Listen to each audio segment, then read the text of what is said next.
এরপর আরো কত প্রেম আসছে, যখন যেটা আসছে সেটাই মনে হচ্ছে এইটা না হলে আমি আর বাঁচবো না। তো আমি একটু হাত নাড়ালাম, ও না এরকম লুকায় টুকে মানে দেখে, ওই আরো লোকজন ছিল, বাবা মা আছে হ্যাঁ, ওখানে লাস্টে এরকম করে তারপরে গাড়িতে উঠে গেল আমাকে দেখে। তা আমি মনে হচ্ছে কই গেল।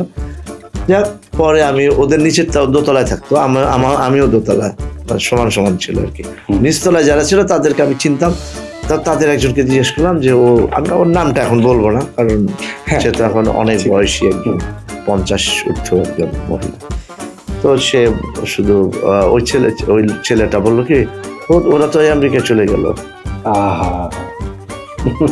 এই আর কি। তারপর তো আর যোগাযোগ হয় না, পরের বার ইন্টারমিডিয়েট দিয়ে পাস টাস কথা। তার সাথে কি আর দেখা হয়েছিল? না না, আমি তোমার মোহাম্মদপুর তো, তারপরে আমরা এই টেটে বন্যার পর আমরা ছেড়ে দিয়েছি। বাসাটা এখনো আছে, কিন্তু বোধহয় ওরা থাকে না এখন আর, মানে ওরা মানে ওদের ফ্যামিলি থাকে না। ওটা হলো বিহারিদের বাড়ি ছিল আর কি, 15 কাঠা, ওইটা হয়তো ওরা কোনোভাবে নিয়েছিল, ওর চাচারাকে থাকে। আমি আসলে এখন আর ওটার তো খবর নেই। এরপর আরো কত প্রেম আসছে, যখন যেটা আসছে সেটাই মনে হচ্ছে এইটা না হলে আমি আর বাঁচবো না।